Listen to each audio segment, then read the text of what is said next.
Hey guys, it's Ellie. Welcome back to Bite Size Book of Mormon. I'm glad you're here. I hope you're enjoying. So, if you've never been here before, this is just a podcast where I read through a chapter of the Book of Mormon each episode, add a little bit of context, a little bit of insight, commentary, jokes, I don't know. We'll see. So, either way, it's a good time. You should stick around. So, last episode we read 1 Nephi chapter 16, which kind of tells the story of what happens after Nephi preaches to his brothers after coming out of his vision, because that's what happens in 1 Nephi chapter 16.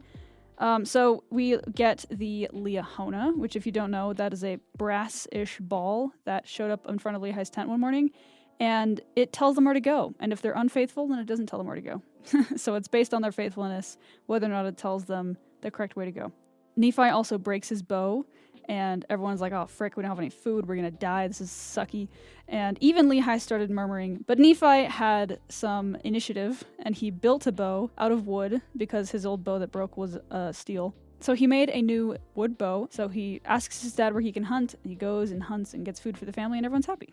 And then Laman and Lemuel also, at the very end of the chapter, just get really, really mad at Nephi for just being who Nephi is, aka really righteous and kind of a teacher for his brothers. They get very salty, which doesn't only happen one time. Believe me, they're salty for a very long time about what Nephi's doing. I think without further ado, we move on to 1 Nephi chapter 17. And it came to pass that we did again take our journey in the wilderness, and we did travel nearly eastward from that time forth. And we did travel and wade through much affliction in the wilderness, and our women did bear children in the wilderness. And so great were the blessings of the Lord upon us, that while we did live upon raw meat in the wilderness, our women did give plenty of suck for their children, and were strong, yea, even like unto the men. And they began to bear their journeyings without murmurings. Sorry for stopping so soon, but oh my goodness, I love those first two verses. They're so good. I personally am an unending optimist, and Nephi is too, as you can see in these verses, because he literally says, we did wade through affliction in the wilderness, our women did bear children in the wilderness, we ate raw meat, and yet he literally says, so great were the blessings of the Lord upon us. He takes all of these things that could very easily be seen as difficult or unfair, aka eating raw meat, or having to have kids in the desert, and he's like, but the raw meat didn't poison us, and the children that were born in the wilderness were healthy and strong. Like, he definitely saw the glass half full perspective, and I really, really like that about Nephi. And thus we see that the commandments of God must be fulfilled. And if it so be that the children of men keep the commandments of God, he doth nourish them, and strengthen them, and provide means whereby they can accomplish the thing which he has commanded them. Wherefore he did provide means for us, while we did sojourn in the wilderness. And we did sojourn for the space of many years, yea, even 8 years in the wilderness. So they were in the desert for 8 years. Just because this is such a short, quick, kind of like aside mention of how long they were in the wilderness, it's kind of overlooked a lot. But they were traveling through the wilderness for 8 years. Like, the kids that their wives had in the wilderness were like walking and talking at this point. Like, really? That is not a short time to be in the wilderness. And yet Nephi, throughout all of this, stayed positive and stayed optimistic and saw the blessings in everything. And we did come to the land which we called Bountiful, because of its much fruit and also wild honey. And all these things were prepared of the Lord that we might not perish. And we beheld the sea, which we called Iriantum, which, being interpreted, is many waters. And it came to pass that we did pitch our tents by the seashore, and notwithstanding we had suffered many afflictions and much difficulty, yea, even so much that we cannot write them all, we were exceedingly rejoiced when we came to the seashore, and we called the place Bountiful because of its much fruit. And it came to pass that after I, Nephi, had been in the land of Bountiful for the space of many days, the voice of the Lord came unto me, saying, Arise, and get thee into the mountain. And it came to pass that I arose and went up into the mountain, and cried unto the Lord. I like how this is written, because Nephi just writes, and God told me to get up and go to the mountain, and so I got up and I went to the mountain. Good job, Nephi. You're very obedient. And it came to pass that the Lord spake unto me, saying, Thou shalt construct a ship, after the manner which I shall show thee, that I may carry thy people across these waters. And I said, Lord, whither shall I go that I may find ore to molten, that I may make tools to construct the ship after the manner which thou hast shown unto me? And it came to pass that the Lord told me whither I should go to find ore, that I might make tools. I love how Nephi responds to God's command here, because if you or I were asked to make a boat, we would be like, sorry, what? You want us to make a boat? Like, That's a huge, huge project. And while Nephi may have had more experience working with their hands than maybe we do, that's still a huge ask. And it's also making a boat in the way that the Lord has shown him, which may have been either an unconventional or, to that point, non-existent way of making a boat. Like, it might have been completely novel for these people of how Nephi was going about building a boat, because it's the way that God told him to, and not the way that he might have if he didn't have any direction. And I really love Nephi's prompt response of just like, all right, where do I find the rocks to make the tools to make the boat? Let's do this. Let's start from the beginning. And it came to pass that I, Nephi, did make a bellows wherewith to blow the fire of the skins of beasts, and after I had made a bellows that I might have wherewith to blow the fire, I did smite 2 stones together that I might make fire. For the Lord had not hitherto suffered that we should make much fire, as we journeyed in the wilderness, for he said, I will make thy food become sweet, that ye cook it not. So this is another small detail. It kind of harkens back to the first couple verses where he talks about how they had to eat raw meat in the wilderness. Here he says, well, we weren't really able to make many fires, but God made it so that we weren't poisoned by the raw meat that we ate in the wilderness. So even though we were literally eating raw meat in the wilderness, God made it so it wouldn't poison them. And that is a blessing. That is a miracle. I would venture to guess that Laman and Lemuel didn't really see that as a miracle. They saw it as a, what the heck, we have to eat raw meat? Like, yeah, we're not dying, but we're still eating raw meat. You know? I like that little detail. And I will also be your light in the wilderness, and I will prepare the way before you, if it so be that ye shall keep my commandments. Wherefore, inasmuch as ye shall keep my commandments, ye shall be led towards the promised land, and ye shall know that it is by me that ye are led. Yea, and the Lord said also, that after ye have arrived in the promised land, ye shall know that I, the Lord, am God, and that I, the Lord, did deliver you from destruction, yea, that I did bring you out of the land of Jerusalem. Wherefore I, Nephi, did strive to keep the commandments of the Lord, and I did exhort my brethren to faithfulness and diligence. And it came to pass that I did make tools of the ore which I did molten out of the rock. And when my brethren saw that I was about to build a ship, they began to murmur against me, saying, Our brother is a fool, for he thinketh that he can build a ship. Yea, he also thinketh that he can cross these great waters. And thus my brethren did complain against me, and were desirous that they might not labor, for they did not believe that I could build a ship. Neither would they believe that I was instructed of the Lord. So it's got to be difficult to, 1, build a boat, and 2, build a boat with your 2 brothers who are older and quite possibly stronger than Nephi, being unwilling to help, and also complaining against you at every opportunity. So, yeah. My point is it's a very unforgiving environment in which to build a boat with 2 brothers that seem to seek to be as difficult as possible. And thou art like unto our father, led away by the foolish imaginations of his heart. Yea, he hath led us out of the land of Jerusalem, and we have wandered in the wilderness for these many years, and our women have toiled, being big with child, and they have borne children in the wilderness, and suffered all things, save it were death. And it would have been better that they had died before they came out of Jerusalem, than have suffered these afflictions. Behold, these many years we have suffered in the wilderness, which time we might have enjoyed our possessions, and the land of our inheritance, yea, we might have been happy. So the last 2 verses that I just read, verses 20 and 21, are kind of interesting peeks into how Laman and Lemuel see the world. And we've seen this before, but I really like how they describe this because I started this chapter by pointing out how much of an optimist Nephi is, right? And these 2 verses take the same things that Nephi was rejoicing about and seeing them as pointless suffering. So they talk literally about how their women had children in the wilderness, and they talked about how they quote-unquote wandered in the wilderness, which they didn't wander, they were following the Leahona, but whatever. And it also talked about how, like, they would have been happy if they were still in Jerusalem. Because I really don't think that Laman and Lemuel believe that Jerusalem was ever going to be destroyed. And so they're just like, why? Like, there is no point to us being in the wilderness because our home city is still standing, and it's been years. I just think it's interesting to see the difference in like optimism and pessimism. They both went through the same things. Nephi and Laman and Lemuel both went through the same things. Their wives probably all had kids. And so they all suffered, again, the same things. And yet, the difference in outlook is so stark. And I really think that is really cool. Because being an optimist is a choice. You know, Nephi could have seen the worst in everything that happened to them, just like Laman and Lemuel did, but he chose not to. He chose to see the silver lining with all their sufferings. He chose to see the miracles that God gave them. And Laman and Lemuel just don't. They don't even try to have any positive outlook. They were just like, this was bad, and that's it. And I try to emulate Nephi in my life. Like, if I'm going through a difficult time, whether it be with mental health or whatever, I always try and find something productive that I learned from the experience that I went through. Very brief, quick story time. When I was in middle school, I went through severe anxiety. It was temporary because it was due to head trauma, which is a whole nother story.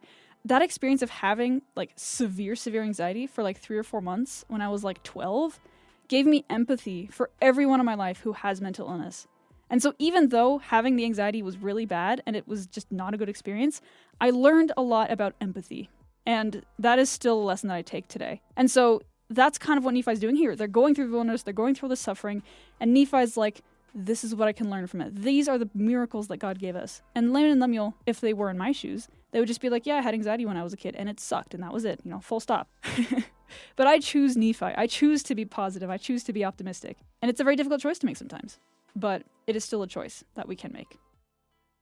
And we know that the people who were in the land of Jerusalem were a righteous people, for they kept the statutes and judgments of the Lord, and all his commandments, according to the law of Moses. Wherefore we know that they are a righteous people, and our Father hath judged them, and hath led us away, because we would hearken unto his words. Yea, and our brother is like unto him. And after this manner of language did my brethren murmur and complain against us. So if you remember many episodes ago, I talked about my theory that Laman and Lemuel weren't necessarily straight up wicked, like we usually see them as, but they were just kind of more traditional Jews of the time. Because traditional Jews of the time would just like check the boxes of being a Jew, do the ritualistic things, give sacrifices at the temple, whatever, and call it good. And I'm not saying every Jew in the time was like that, but I am saying that that was kind of the norm at the time, to my understanding. And this verse that I just read is kind of the basis for that theory. They thought the people in Jerusalem were completely righteous. They had no problems with how Jerusalem was being run, even though the people in Jerusalem were following the letter of the law as opposed to the spirit of the law. And they also, at the time, I'm pretty sure this was a thing in 600 BC. I'm not 100% sure, but I'm pretty sure. There were probably a lot of what we call fence laws. And if you don't know what those are just like extra rules we add to kind of protect the core commandments. So as a hypothetical, let's say that for some reason in our religion, we believe that swimming in a swimming pool was against God's commandments, which obviously it is not, but this is a hypothetical. A fence law would be like an additional law to give more distance between us and swimming in pools. So a fence law might be, it's bad to wear a swimsuit. Because if you're wearing a swimsuit, that means you are able to swim in a pool, and therefore you might break the commandment. So a fence law isn't like direct from God, but it kind of protects the commandments. And I think that a lot of Jews in Jerusalem at the time had a lot of fence laws, and they focused on those fence laws more than they did the actual commandments themselves. And therefore they were kind of missing the point. And so they kind of got distracted by all these other things, by, how many steps can you take on the Sabbath, or all these fence laws that you hear mentioned in the New Testament. And that's why God saw them as wicked, because God was like, well, you aren't really following my commandments anymore because you want to be holy. You're following my commandments to check a box. You're following my commandments to be morally superior to everyone around you, And so, so that's why I think that Laman and Lemuel were kind of those traditional fence law Jews, because they thought that everyone in Jerusalem was doing just fine. They're following the law of Moses, they're doing all the things, but doing all the things doesn't equal righteousness. And that is the disconnect for them. So anyways, I got very deep into that, but I think that ancient Judaism is really cool. And I also think that Laman and Lemuel are really cool because they're both wicked and also relatable in a lot of ways. As I've mentioned before, I can really relate to how Laman and Lemuel feel. And it came to pass that I, Nephi, spake unto them, saying, Do ye believe that our fathers who were the children of Israel would have been led away out of the hands of the Egyptians if they had not hearkened unto the words of the Lord? Yea, do ye suppose that they would have been led out of bondage if the Lord had not commanded Moses that he should lead them out of bondage? Now ye know that the children of Israel were in bondage, and ye know that they were laden with tasks, which were grievous to be borne. Wherefore ye know that it must needs be a good thing for them that they should be brought out of bondage. Now ye know that Moses was commanded of the Lord to do that great work, and ye know that by his word the waters of the Red Sea were divided hither and thither, and they passed through on dry ground. But ye know that the Egyptians were drowned in the Red Sea, who were the armies of the Pharaoh. And ye also know that they were fed with manna in the wilderness. Yea, and ye also know that Moses, by his word according to the power of God which was in him, smote the rock, and there came forth water, that the children of Israel might quench their thirst. And notwithstanding they being led, the Lord their God, their Redeemer, going before them, leading them by day, and giving light unto them by night, and doing all things for them which were expedient for man to receive, they hardened their hearts, and blinded their minds, and reviled against Moses, and against the true and living God. And it came to pass that according to his word he did destroy them, and according to his word he did lead them, and according to his word he did do all things for them. And there was not anything done save it were by his word. And after they had crossed the river Jordan, he did make them mighty unto the driving out of the children of the land, yea, unto the scattering them to destruction. And now, do ye suppose that the children of this land, who were in the land of promise, who were driven out by our fathers, do ye suppose that they were righteous? Behold, I say unto you, nay. Do ye suppose that our fathers would have been more choice than they, if they had been righteous? I say unto you, nay. Behold, the Lord esteemsh all flesh in one. He that is righteous is favoured of God. But behold, this people had rejected every word of God, and they were ripe in iniquity, and the fullness of the wrath of God was upon them. And the Lord did curse the land against them, and bless it unto our fathers. Yea, he did curse it against them unto their destruction, and he did bless it unto our fathers unto their obtaining power over it. Behold, the Lord hath created the earth that it should be inhabited, and he hath created his children that they should possess it. And he raiseth up a righteous nation, and destroyeth the nations of the wicked. And he leadeth away the righteous into precious lands, and the wicked he destroyeth, and curseth the land unto them for their sakes. He ruleth high in the heavens, for it is his throne, and this earth is his footstool. And he loveth those who will have him to be their God. Behold, he loved our fathers, and he covenanted with them, yea, even Abraham, Isaac, and Jacob, and he remembered the covenants which he had made, wherefore he did bring them out of the land of Egypt. And he did straiten them in the wilderness with his rod, for they hardened their hearts, even as ye have. And the Lord straitened them because of their iniquity. He sent fiery flying serpents among them, and after they were bitten, he prepared a way that they might be healed. And the labor which they had to perform was to look, and because of the simpleness of the way, or the easiness of it, there were many who perished. And they did harden their hearts from time to time, and they did revile against Moses, and also against God. Nevertheless, ye know that they were led forth by his matchless power into the land of promise. And now after all these things the time has come that they have become wicked, yea, nearly unto ripeness. And I know not, but they are at this day about to be destroyed. For I know that the day must surely come that they must be destroyed, save a few only, who shall be led away into captivity. Wherefore the Lord commanded my father that he should depart into the wilderness. And the Jews also sought to take away his life, yea, and ye have sought to take away his life. Wherefore ye are murderers in your hearts, and ye are like unto them. Brief intermission in Nephi's epic preaching to his brothers. It's so awesome how Nephi is able to take what he reads in the scriptures and parallel it to what's happening in his life. And in many ways, Lehi's travels to the Americas really does parallel the Israelites leaving Egypt. It's really cool how in the beginning he's like, well, Laman Lemuel, you know that this is in the Bible, and you also know that this is in the Bible, and you know all these things. Therefore, you know, this and this, and he like takes what Laman Lemuel already believed because it's in the Bible, and since they're Jews, they believe in the Bible. And I don't know, I like the way that he just like logically puts things forward. He's like, okay, so you know this is in the Bible, right? And you know this, and you know this whole story, but you are like these people. And he uses the Bible, which, again, my theory is that they're traditional Jews, and so they know the Bible stories. Everyone in Jerusalem probably knew these Bible stories by heart at this point. Nephi's using this to teach them, because it's a foundation that Laman Lemuel already acknowledges true. And so, I don't know, if I were Laman Lemuel, this would be kind of difficult to argue against. Ye are swift to do iniquity, but slow to remember the Lord your God. Ye have seen an angel, and he spake unto you, yea, ye have heard his voice from time to time, and he hath spoken unto you in a still small voice. But ye were past feeling, that ye could not feel his words. Wherefore he hath spoken unto you like unto the voice of thunder, which did cause the earth to shake, as if it were to divide asunder. And ye also know that by the power of his almighty word he can cause the earth that it shall pass away, yea, and ye know that by his word he can cause the rough places to become smooth, and smooth places shall be broken up. O then, why is it that ye can be so hard in your hearts? Behold, my soul is rent with anguish because of you, and my heart is pained. I fear lest ye shall be cast off forever. Behold, I am full of the Spirit of God, insomuch that my frame has no strength. I really love how much genuine concern Nephi has for his brothers.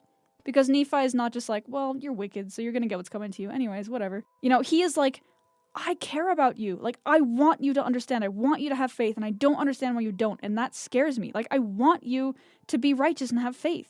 And I really like how often he expresses that, and how often he reminds his brothers, like, no, I'm doing this out of love. I'm not doing this out of hate, or I'm not doing this out of being on like a quote-unquote moral high ground. I'm doing this because I love you. I'm doing this because I want you to be where I am, and to have the faith that I have. And I really like that, because Nephi's just so genuine in his preaching. He preaches because he wants them to change, desperately. And now it came to pass that when I had spoken these words, they were angry with me, and they were desirous to throw me into the depths of the sea. And as they came forth to lay their hands upon me, I spake unto them, saying, In the name of the Almighty God, I command you that ye touch me not, for I am filled with the power of God, even unto the consuming of my flesh. And whoso shall lay his hands upon me shall wither, even as a dried reed, and he shall be as naught before the power of God, for God shall smite him. And it came to pass that I, Nephi, said unto them that they should murmur no more against their father, neither should they withhold their labor from me, for God had commanded me that I should build a ship. And I said unto them, if God had commanded me to do all things, I could do them. If he should command me that I should say unto the water, Be thou earth, it should be earth, and if I should say it, it would be done. And now, if the Lord has such great power, and has wrought so many miracles among the children of men, how is it that he cannot instruct me that I should build a ship? Oh my goodness. Nephi's preaching is so poignant, so powerful, so succinct. So after he completely schools his brothers in Bible study, they get justifiably angry because they can't argue against him, and therefore they just get angry, and they want to throw him into the ocean. And then Nephi's like, don't touch me. I have the power of God. You will wither, even as a dried reed if you touch me. And then he's like, if God is powerful enough that he can split the Red Sea, then he is powerful enough that he can teach me how to build a ship. And if God commands it, I can do it. Even if his commandment is turning water into earth, I can do it because he has commanded it. That is such a deep testimony. And this is one of the things that Nephi did preach about before he had his epic vision. He did talk about how if God commanded it, then he has created a way that it can be done. And so because he had this deep-seated testimony even before his vision, I think his testimony is so much deeper in the same principle now. Anyways, I just love how powerful he is and how, like, he goes in this long diatribe about the people of Israel, explaining exactly how Laman Lemuel are wicked. And then when they don't listen, he's like, guys, I have the power of God on my side. You will help me build this boat because God has taught me how to build a boat. The absolute power that this man can speak with is staggering. Even just reading it, I was like, whoa. And it came to pass that I, Nephi, said many things unto my brethren, insomuch that they were confounded, and could not contend against me. Neither durst they lay their hands upon me, nor touch me with their fingers, even for the space of many days. Now they durst not do this, lest they should wither before me. So powerful was the Spirit of God, and thus it had wrought upon them.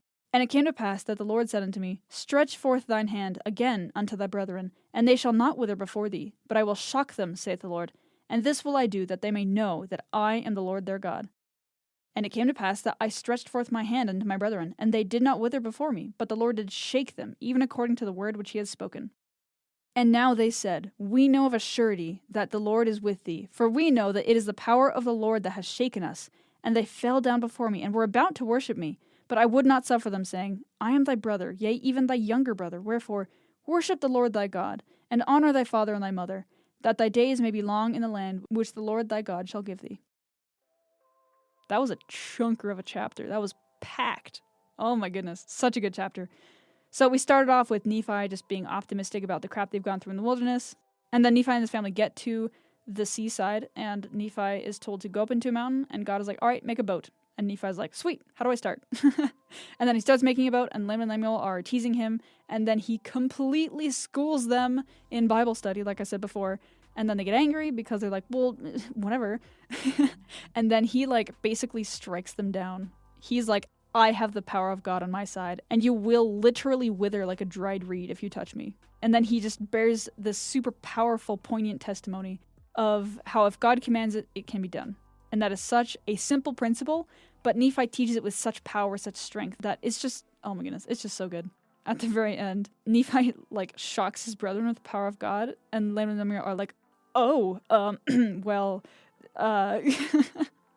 Anyways, what an ending to the chapter too. God is like, hey, Nephi, if you point at your brothers, don't worry, I won't have them wither, but I will shake them with the power of God, so they kind of understand what power you have. And Nephi's like, sweet. And then it happens, and then Laman and Lemuel try and almost worship Nephi, and Nephi's like, no, don't worship me. It wasn't my power, it was God's power. So, dude, this was such a cool chapter because Nephi takes so much of his doctrinal knowledge from the Bible, which is cool. You know, he learned so much about Moses and his story, and he not only learned the story, but he applies it to his life regularly. There have been other instances before this one where he talks about how we need to be strong like unto Moses, etc. And he uses the stories of the Bible to teach his brothers things. So I really like how much he makes the scriptures part of his learning and part of his teaching. So I'm sure you're very, very surprised that my stand-up verse for this chapter is going to be verse 2, which reads, And so great were the blessings of the Lord upon us, that while we did live upon raw meat in the wilderness, our women did give plenty of suck for their children, and were strong, yea, even like unto the men, and they began to bear their journeyings without murmurings.